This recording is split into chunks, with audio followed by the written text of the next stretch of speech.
Right. Good morning, everyone, and welcome to episode 157 of the On Air Advocate.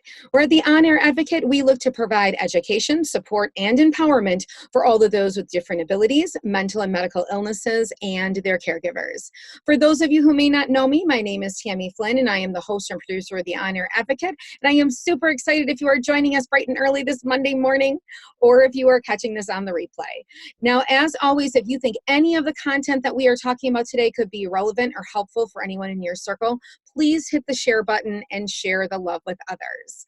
Now, as you guys know, we have been in a full month's focus for National Family Caregivers Month. And so wrapping up, because obviously this is a holiday week, our National Caregivers Month, I have a past guest on, but she has so much great info to share. So I'm so excited that you're the one wrapping this up, Dede. Oh my gosh, I'm the finale? Yes, you are the finale before Thanksgiving. I have here with me once again Dede Dankelson of Pete's Diary. She is a mother, an advocate, and the founder of Pete's Diary. So I thank you for being back on the show again. Yes, thanks for having me back. Yeah, and this is the first time that we've ever done an interview where we just get to talk as moms and traveling this, both of us are about at the same page. I mean, I've been traveling my caregiver journey for 22 years now, and you're at 19, right? Yes. And so I know that you just have so many golden nuggets and so much to share. But before we kind of get into that, I'd love the audience that's catching this today or watching it on the replay to just start out with a little bit of that background story, how you became a medical mama, how you became how you became a caregiver. The medical mama started, Peter is 19 now, so he was born. We actually knew that there was something wrong with Peter when I was pregnant. So my 20-week ultrasound, we were told that there was something wrong with Peter's jaw and his kidney. And he's our oldest, so we were brand new parents, super excited about having our first baby. And that was devastating. And in fact, the doctor that told us that news had never met us before. And my husband still gets really upset when he hears this repeated, but his words were, "Where there's smoke, there's fire, and you would probably be good to consider aborting him at this point, or terminating." I think terminating is the word he used. Your pregnancy, because his thing is there's two things, so there's probably more. Mm-hmm. And that's the whole, that was kind of the, throw you into the ocean kind of thing. Like you're in shock, and this doctor who doesn't even know you is recommending you terminate your pregnancy. And that's sort of the 19-year journey for me is all about communication and how to communicate better with each other, patients and providers.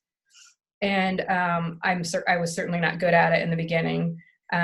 But when I go back and look like a perspective, that always strikes me as pretty monumental how he handled that situation and so wrongly. Right. Because as we know, no one can tell you what 20 years is going to look like. Right. So away from you. Yeah, we were devastated. So the rest of my pregnancy was, I was up in the middle of the night sobbing a lot. It was just so hard. And then Peter was born premature at 30 weeks. We found a specialist. We lived in the Detroit area at the time, and we decided that University of Michigan is where we wanted to deliver him.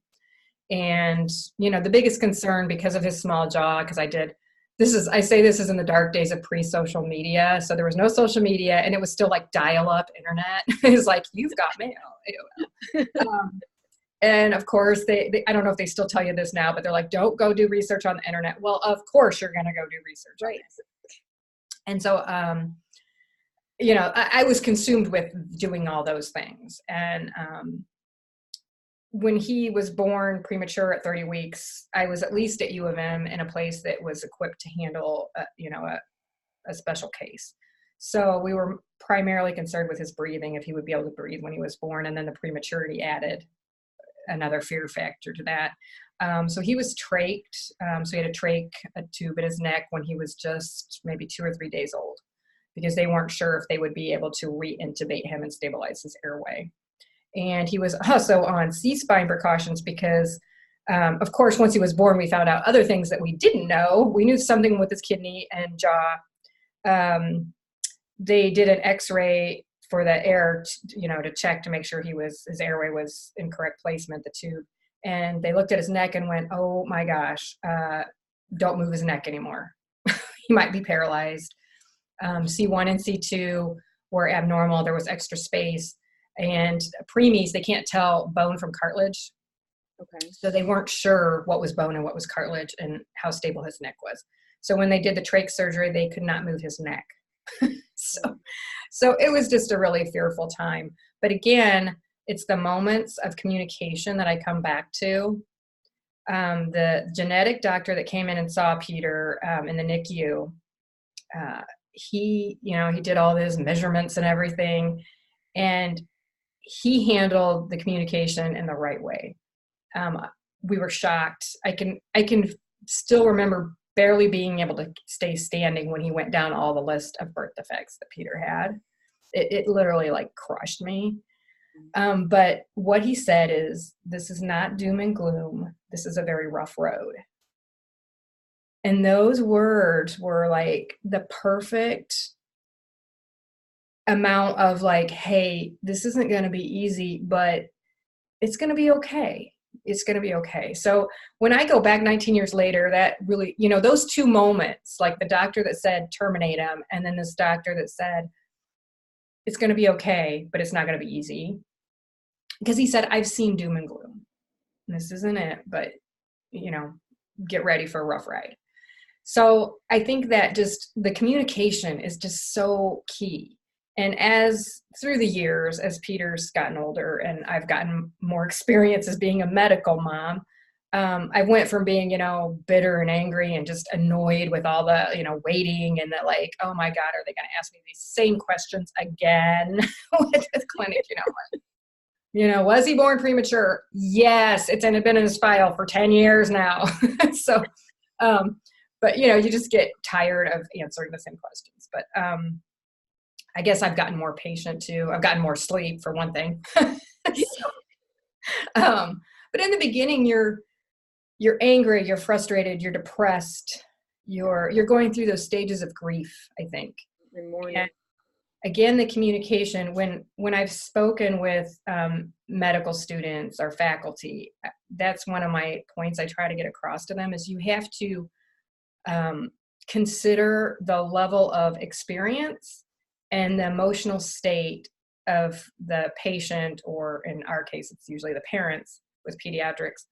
Where are they in their journey? Having a conversation with me today is a lot different than it would have been 10 years ago or 15 years ago. So you have to consider your audience and who you're talking to.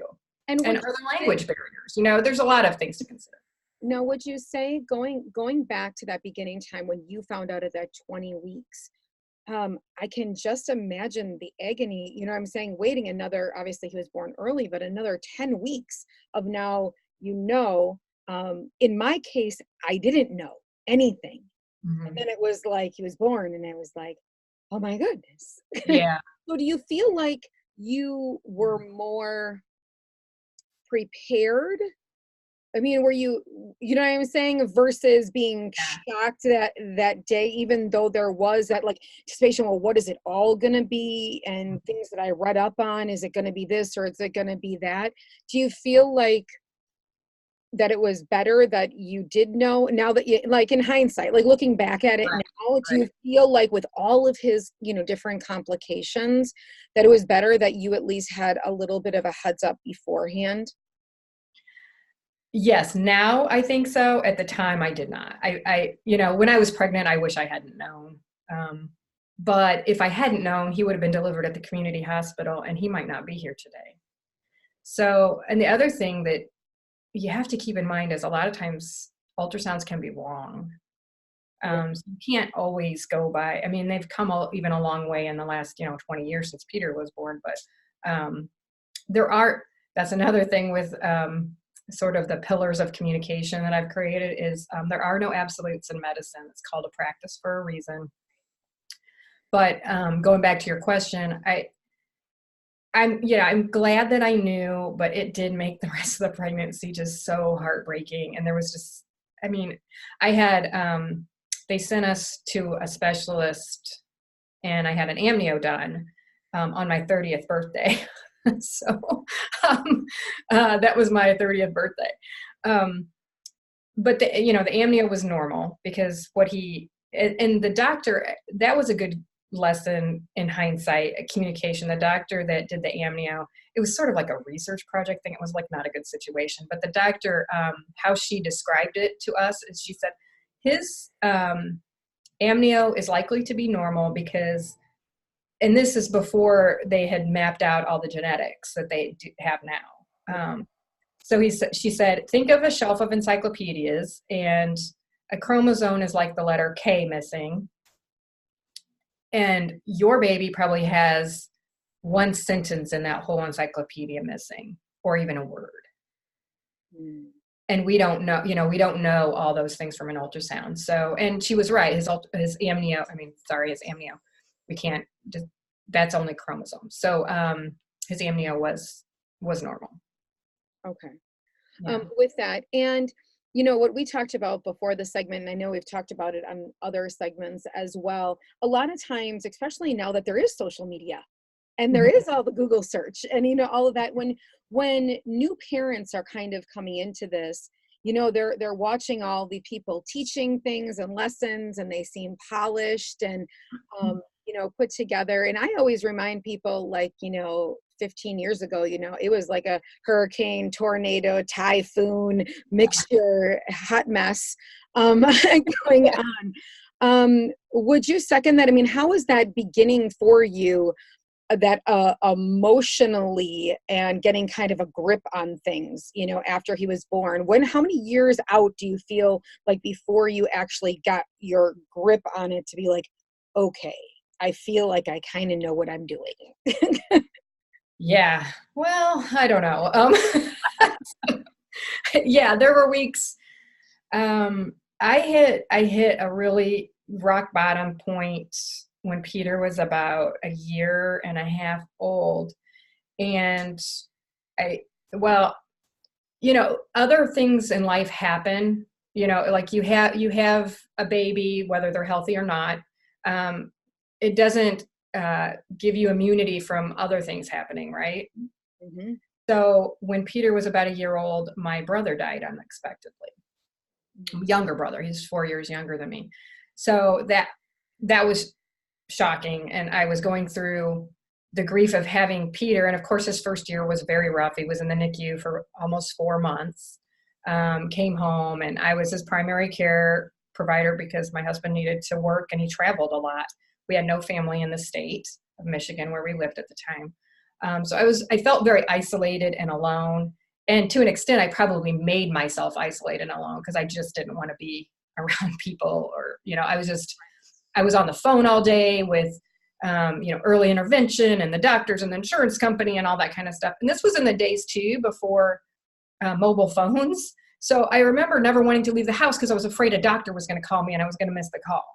Mm-hmm. And we did get call forwarding, I think, but I just never trusted it. Right.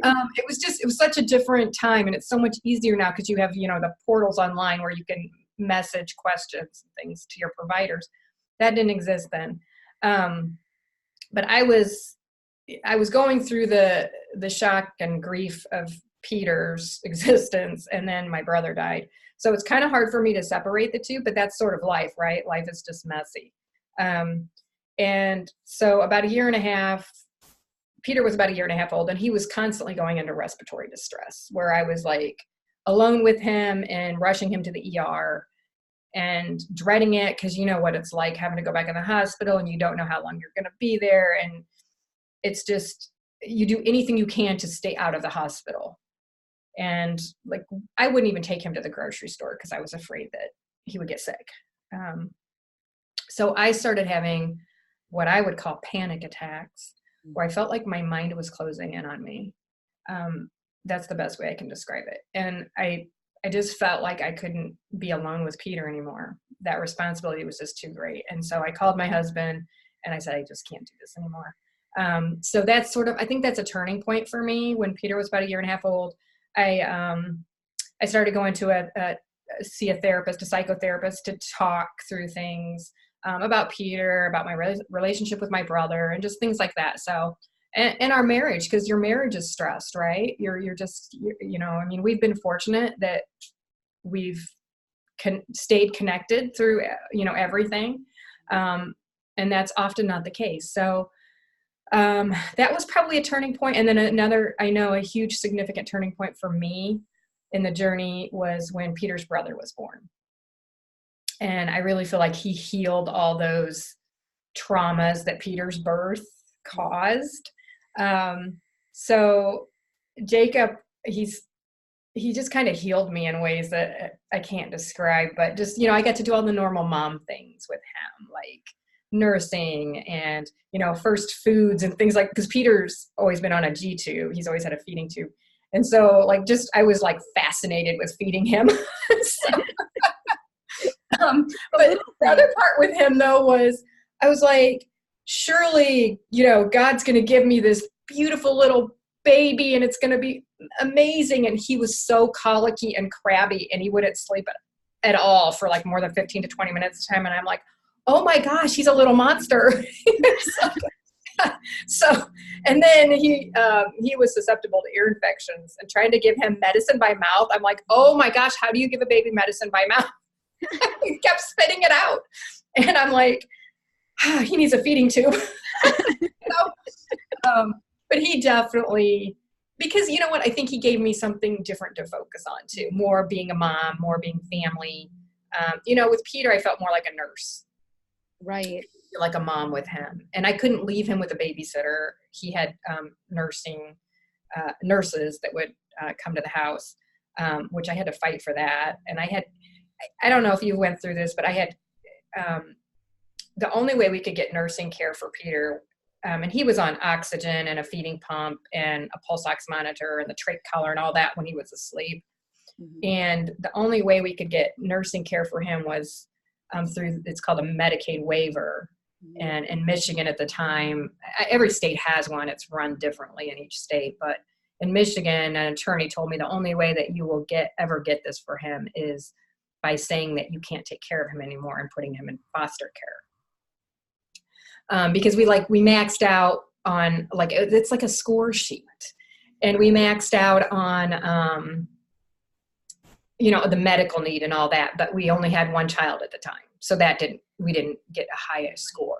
We were married. We didn't get a high score for that because I wasn't a single mom.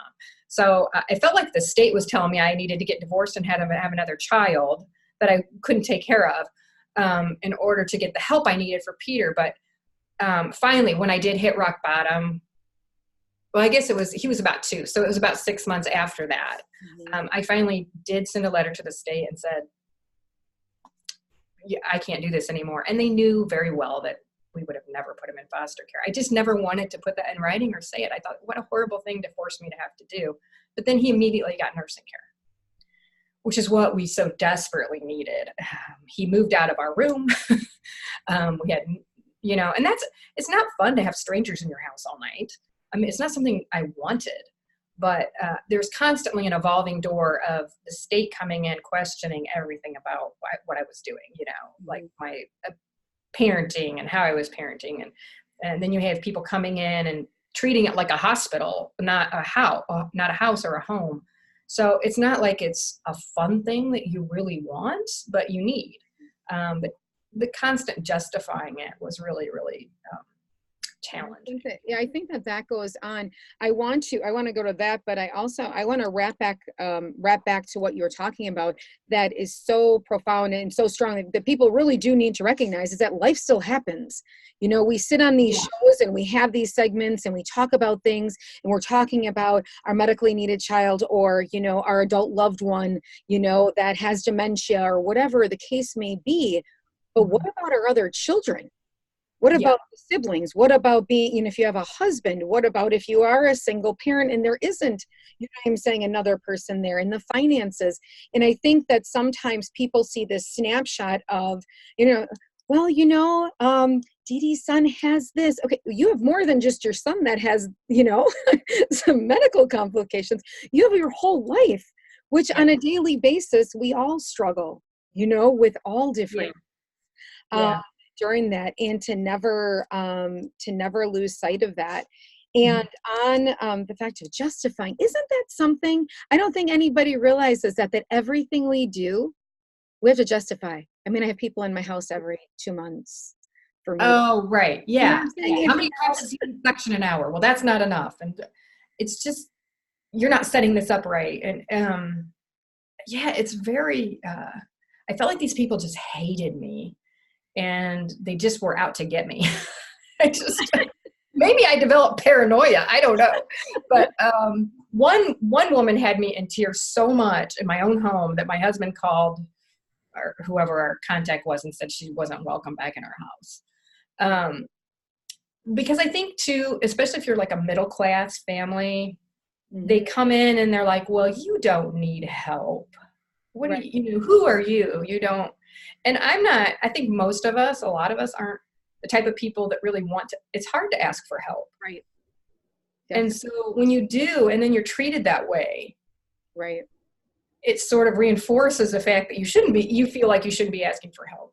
But I had some people in the medical profession and in the support services when my son Marcus was really young. He was probably about 4 years old, and I was feeling that way. I'm like, oh my gosh, like everything is a question. And he didn't have one primary diagnosis. He had all these small things that at the time when you're only 3 or 4 years old, they're like, okay, well, what does that mean? Because they didn't have a big umbrella name, that, that went to it. And one person told me, they said, I want you to remember this forever, that when you're talking about a lot of support services, they are looking at 101 ways to deny you. Okay. So going into it, like you need to be your own defense attorney. And even though we want to focus on the positives, if every growth step we see the minute they walk in the door, we're trying to be this positive mindset and tell them this, that's not what they want to hear. You know what I'm saying? They're looking for 101 ways to deny you. So you have to kind of shift your mindset, but then once they leave, you have to shift it back again, because it is like a scorecard. yes, You have to check in the boxes and you have to learn, the game, which is really quite silly, because especially when we talk about mental health, we would think that we want us as parents to be pushing and not looking at the negatives within our adult loved ones or our young loved ones, that we would want to be looking and striving for them to meet their maximum. But if you talk about it that way, a lot of times you hurt yourself getting any help. Yep. Yeah. No, it's kind of backwards. It's kind of a messed up system. It's not an easy resolution either. And I was on the, in Michigan, it's called Children's Special Healthcare Services, which is the, they call it the CHIP program, the Children's Healthcare Initiative or Insurance Plan. Maybe every state has one of those as well. It's, extra insurance coverage for kids with disabilities that qualify. And Peter qualified on, a number of diagnosis levels. And when he had the Medicaid waiver for 2 years. And when he was 4, he had the trach tube removed. And those were up until recently, those were his most intensive surgical years, where he had a lot of reconstructive surgeries. He had his cleft palate repaired and his jaw reconstruction and distraction and all those things. And then it was good timing, because his brother was born 2 weeks after his trach was removed. So we went into the hospital and I was 8+ months pregnant, to have a little trach party. And, then his brother was born. So, we lost the nursing care then because he didn't have the trach, which is the way it should be. We didn't need the nurses, and I really didn't want them in my house anymore. So, but sometimes, like when Peter was born, people were saying, oh, once you get it, you have it for life. Like, and I'm thinking, they've constantly been questioning me. How can you keep it I didn't get that part, but maybe it was a different era. I don't know, but yeah, it was really And frustrating. I But think that what some don't understand, what some people, when you take a snapshot, they see, if you have parents that have, kiddos that have different abilities of all kinds, or tons of medical issues. Having medical issues and having developmental and cognitive issues are two very different things. yeah, Though a lot of them look the same, like we're at the hospital, we're at therapy, we're doing some of the same things, and some of them kind of mesh together, right?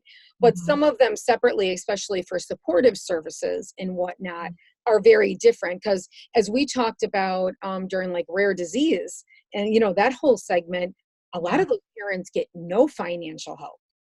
You right, right. when you're And I always got mad because people were like, "Well, you get the Medicaid waiver, so that's covering all the other medical expenses."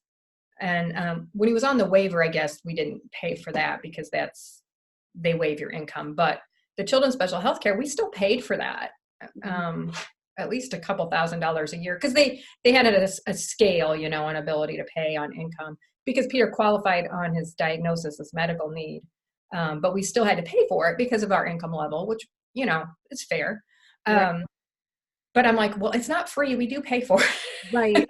Right. I think there is a ton of confusion within that whole Yeah. financial things and what things are covered and what things aren't. And, just because you have this medical need doesn't necessarily mean these parents are getting that covered, or even the insurance that they may have through their jobs can be giving them a whole lot of kickback, like we're not covering it or we don't want to cover it. Yeah, we've been very fortunate overall, but yeah, I mean our deductibles are high. For a while we didn't have prescription coverage. Sometimes Peter was on really expensive medications. Mhm. Yeah, just things like that. Dental's usually not covered. Yeah, so it's So yeah, so I mean, there's a lot of confusion, but that could be its whole own segment, just about yes, for cancer sure. and healthcare needs. Where I want to kind of jump to, which I just think, how amazing I think Peter is. He's just flipping a rock star. It's just awesome. He's absolutely awesome. He just went in and completed his 35th surgery. That was just last week, right? Was that last Thursday? Yep, Thursday. Yeah. Last week, Thursday. And you being the medical mom you are, how, when he first started having surgeries, did you process, prepare, handle things? And how is that different 10, 15, 17 years later? Now it's a double folded, that's like a triple folded. Yeah. Well, his first surgeries, my whole life would be focused on that surgery date leading up to it. So I think it was our whole life. Our life evolved around his surgery dates and his medical needs. And so everything was focused on that. Whereas like last week, we're like, oh, I keep forgetting you have surgery Thursday. So we, life went from being focused on all the next surgery date and the medical to the medical being part of life, but not the focus.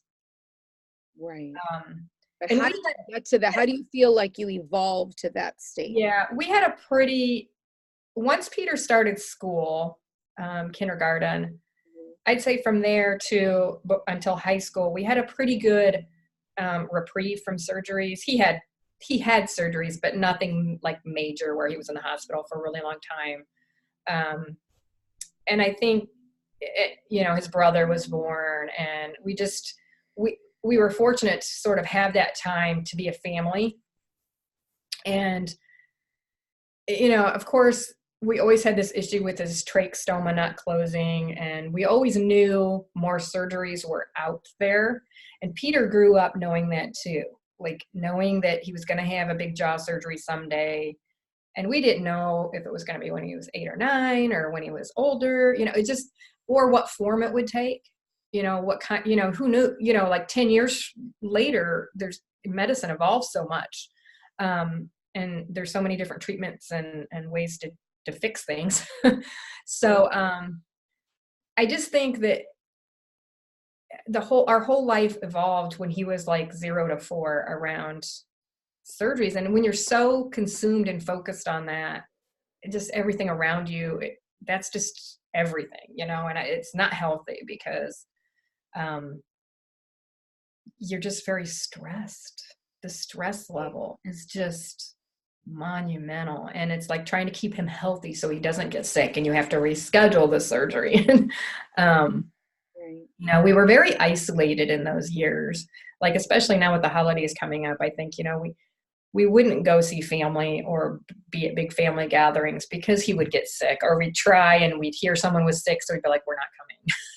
And I think even though your family understands, they don't understand sometimes. They don't get it because they don't understand how much of your life you lose when you have to go back in the hospital, because it's like the world stops, your life stops, if time freezes when you're in the hospital, and then the rest of the world evolves and keeps going on. It's like you're standing still while everyone else is moving on.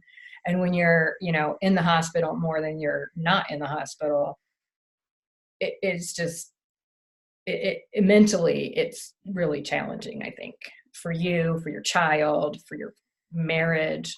Everything kind of cracks. Right.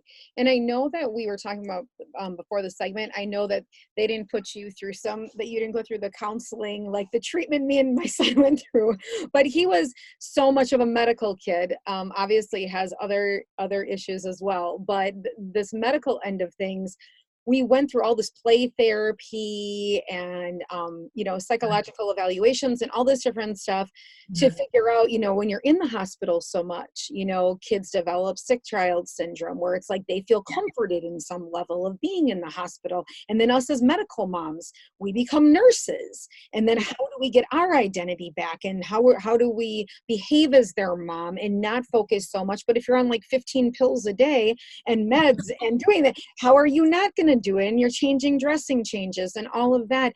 And so how have you over the years kind of separated that between with him doing the medical mom but being, you know, being mom, you know, like separating that medical from being a nurse and being mom? How have you separated that? Because, you know, I went through all their little classes and I don't know, I think it's still we did years and years of therapy, not the same kind, but sensory therapy, OT, PT, all that stuff. I was like, oh my gosh, if I have to finger paint with pudding one more time, I'm just so done with this, you know, drawing with shaving cream and whatnot. But yeah, I think when you're in the hospital so much, you start to feel institutionalized. And like Peter had a huge fear of white coats. He used to call the operating room the white room. So it's different now too for me, like when he goes in the hospital, because a toddler can't always communicate what, you know, what kind of pain they're having or what they're thinking. So when he was a baby and a toddler, it was just so hard. I mean, I don't know if your son has ever had to have like a chest x-ray, but like when Peter's first chest x-ray when he was a baby, they strapped him to a wall and like, you know, like secured as, because they want you to be still so they can get a good image. It was horrifying for me. Like I still have trauma from that because my baby's like being tortured. It looked like he was being tortured on a wall because he was being strapped down and he was screaming his head off. And then like the labs, when he would have to have labs as a toddler, mommy, I'll do anything. Please don't make them hurt. Please don't let them hurt me, you know, and it just rips your heart out. Because you can't explain to them why they need this done, or you can, but they really don't fully understand. You know, Peter would have so much anxiety getting x-rays of his neck that he had to have every 3 to 6 months for a while, that he would throw up in the radiology room. He didn't understand the difference between it's just a picture versus, you know, it's going to hurt kind of thing. It's just a big scary room with dark, and it was dark. Versus now, he's old enough to tell me, you know, leave me alone. Stop bothering me. Give me my phone. You know, it hurts.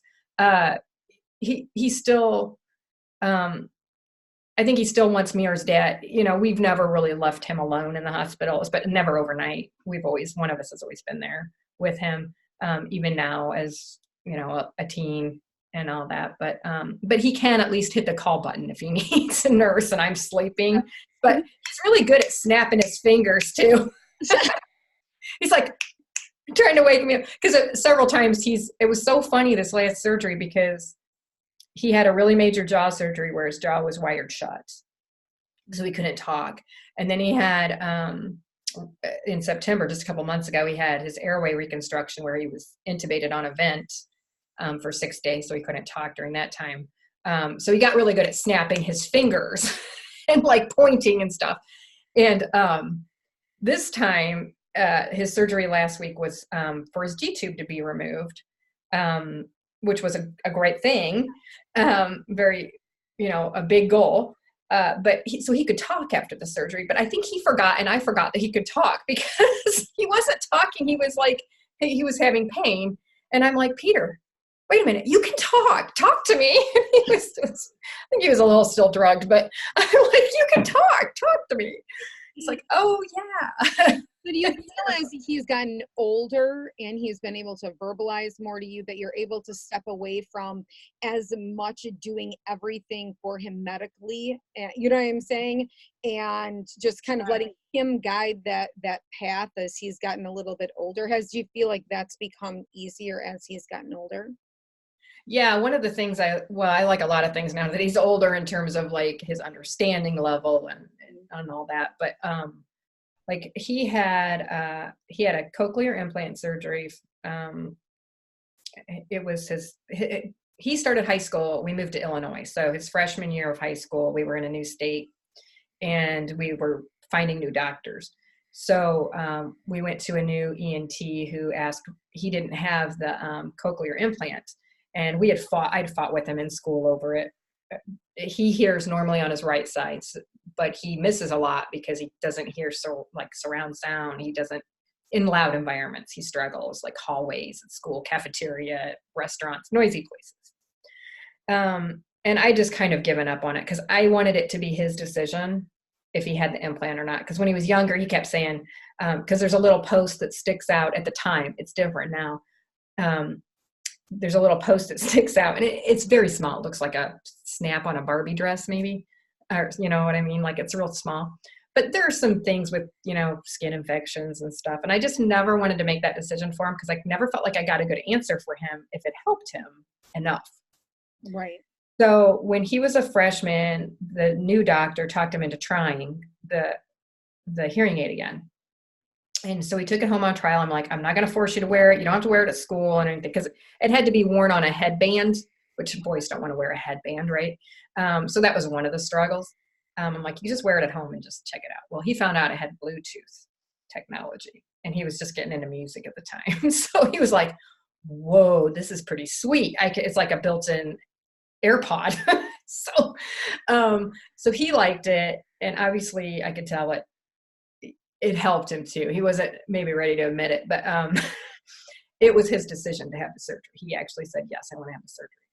So for him, he made the decision himself. And of his surgeries, it was an outpatient surgery. It wasn't, it wasn't too hard of a surgery, but any surgery is challenging. And that was a life changer for him. He doesn't go a day without it and he loves it.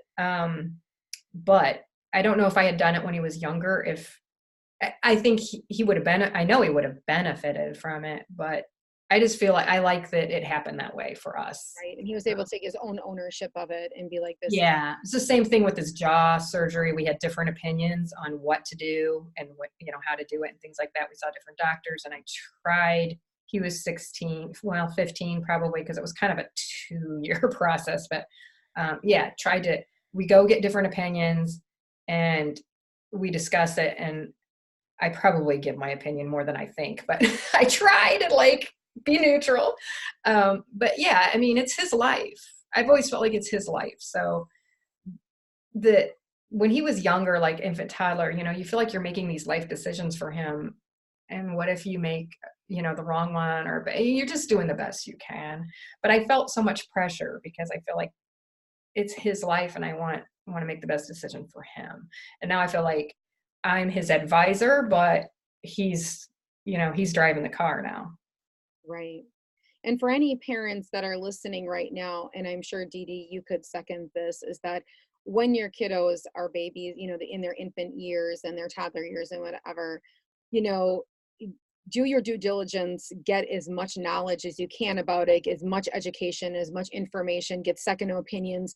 But honestly, you know what I'm saying? What you decide, you're doing the best that you think is possible for your child. Because, you don't know how, you don't know how technology is going to change. You don't know, how procedures go. You don't know how your child is going to, how different procedures affect kids in different ways. Some kids come out, it's awesome.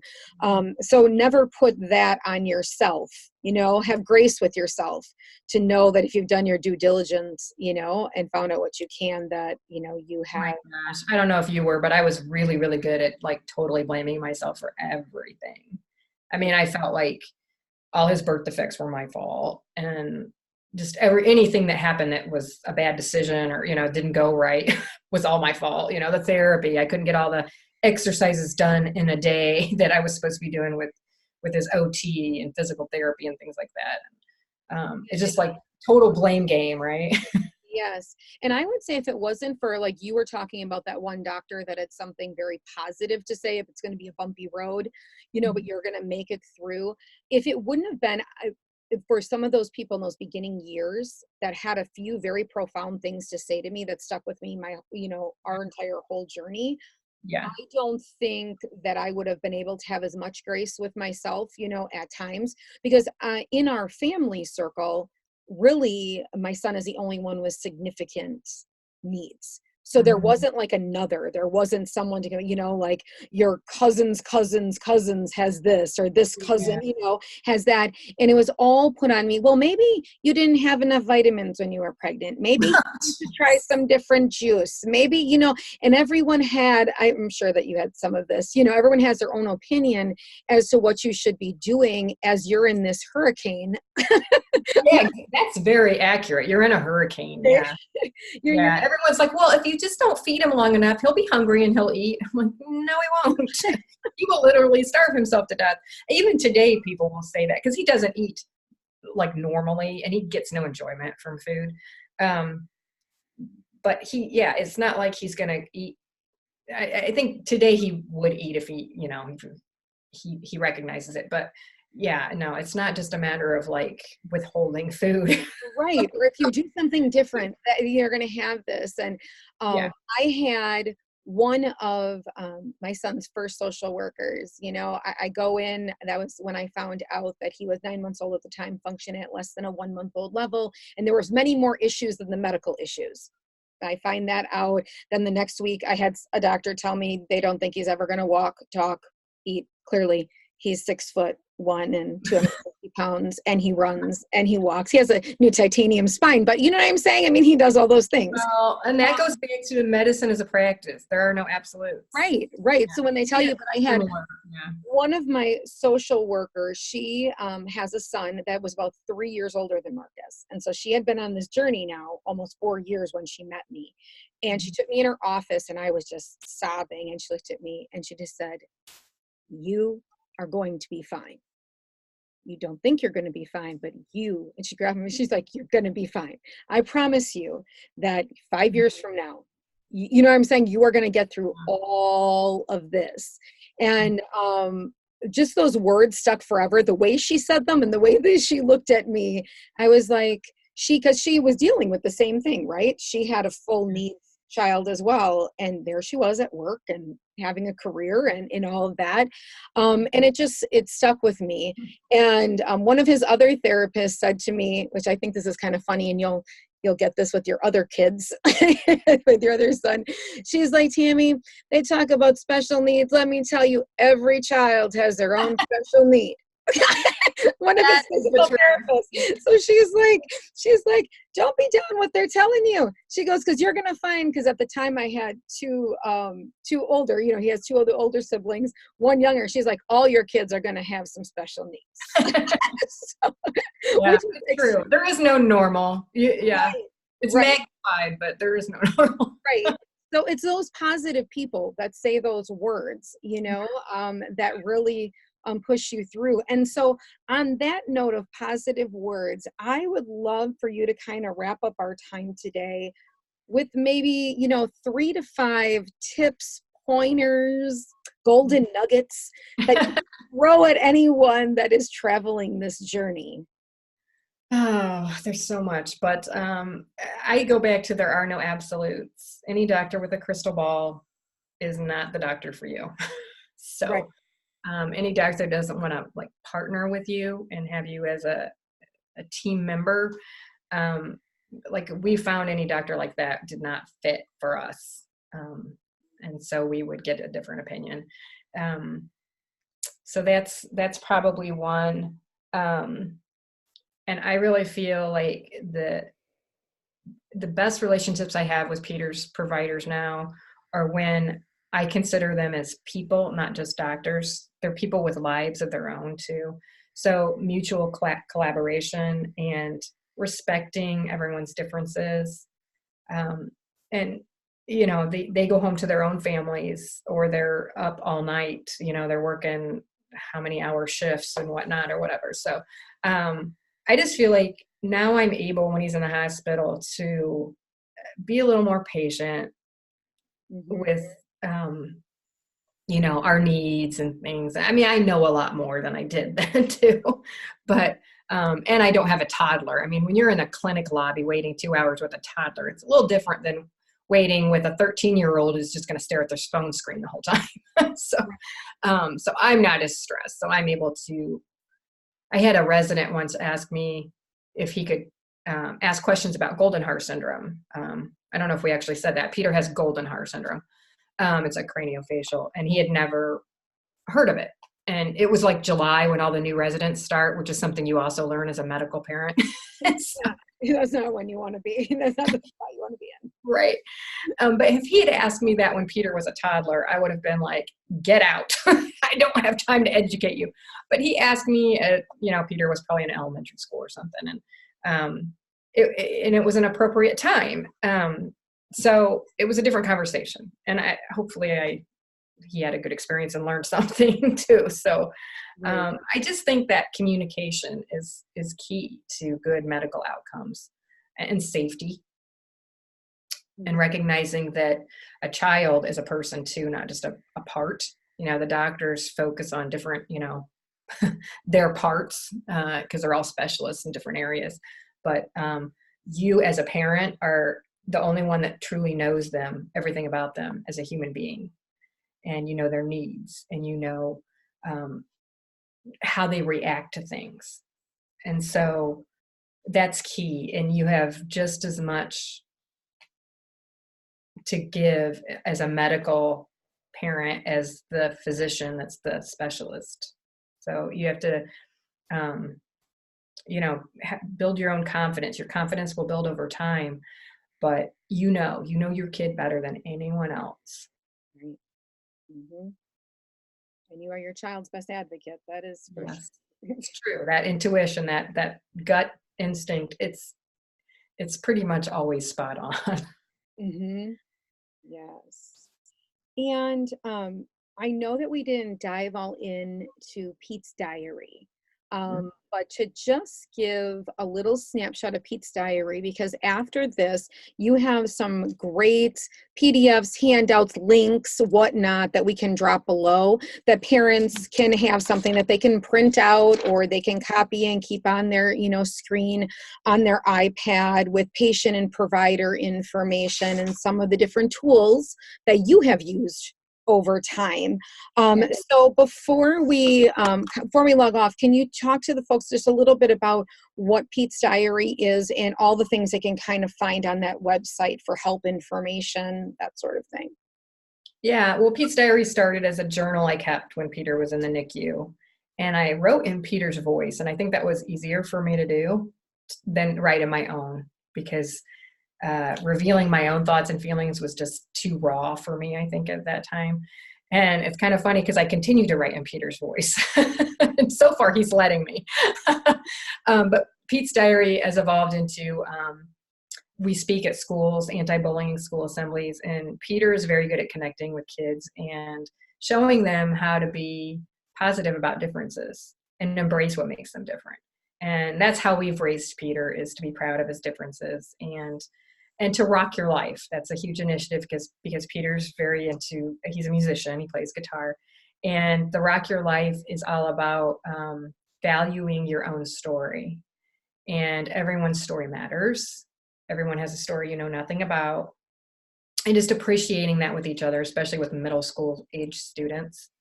And it just breaks my heart. Like you hear of teen suicide and bullying, and inclusion is a big part of what we do.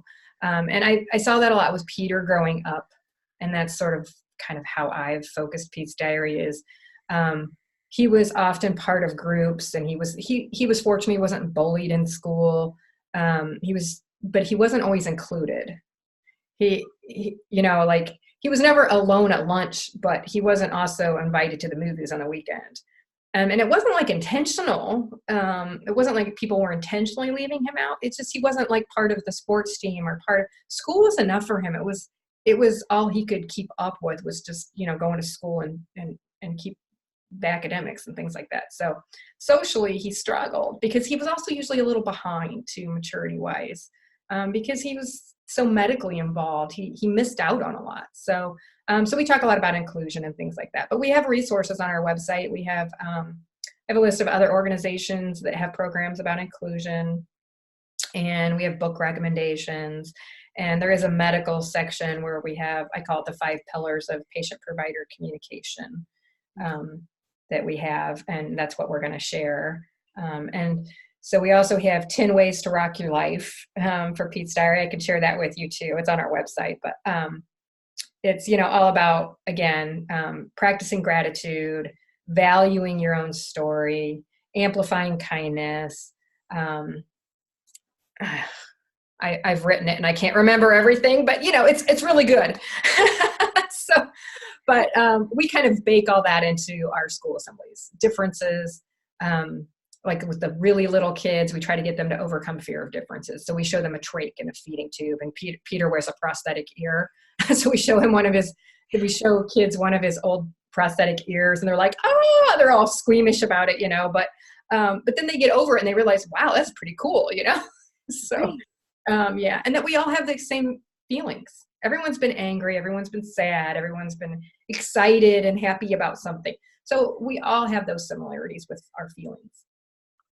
Well, Dede, I just thank you so much for sharing all of your wisdom and knowledge with us. I love Pete. I love everything that Pete's Diary that you guys have put together. I'm so happy that you were able to share with all of us for National Family Caregivers Month, and I'm happy that you got to wrap this up for us this week. Sorry, I'm long-winded. So no. So now we all need to go find either a treadmill or we're supposed to be doing something before we eat all of this pumpkin and apple pie and all these other great things. But if you can drop some of those links below for everybody, that will be fabulous. And I can drop some, the PDFs and all that, and I'll put the information up. And Dede, if anybody wants to get a hold of you, personally, another mom listening to this, maybe they're not looking for a school assembly or something like that. Right. Would they still go to just like the email, the information link right there on the Pete's Diary website? Yeah, there's a contact form you can fill out, and that it goes directly to me. So I will see it. And I speak with moms groups or parent groups. I love speaking with other moms, and I've found great support in organizations that we've gotten involved with. Just parent support. It's right. Really the key to getting through a journey like this. Yes, it definitely. I love to help other moms, especially. So yeah. Drop me an email. Yeah, if anyone needs anything, you can reach out right to Dede right on their Pete'sDiary.com, right? Yeah, Pete'sDiary.com, and we're on Instagram and Twitter and Facebook, so you can always message me on those too, and I'll get those. So yeah. Yeah, and if you guys haven't checked out Pete rocking it out, he has done some on some of our segments, but you need to. You just need to follow him because he will floor you. He impresses. So we have a YouTube channel, Pete's Diary YouTube channel. So there's lots of guitar videos, but Peter and I do a weekly show called the Pete's Diary Show, where we talk music, motivation, and kindness. So we talk a lot of music for all the music nerds and guitar people, but we also talk about motivation and kindness, and share stories and tips. So that's usually on Sundays. It's also available as a podcast, the Pete's Diary Show.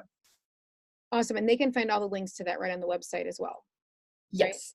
Right? Yeah. All right. Perfect. Well, thanks so much, Dede. And thank you all for tuning in this morning, or if you are catching this on the replay. If you want to know any more information about the services the On Air Advocate offers, you can head on over to onairadvocate.com and find them all right there. Or if you want to become part of our private community, head up to the top of this Facebook page, hit the blue button, and that will let you into our private group. So on that, everybody have a fabulous holiday week. Thank you, Dede, for sharing your morning with us. Thank you. All right. Bye-bye. Bye-bye, guys.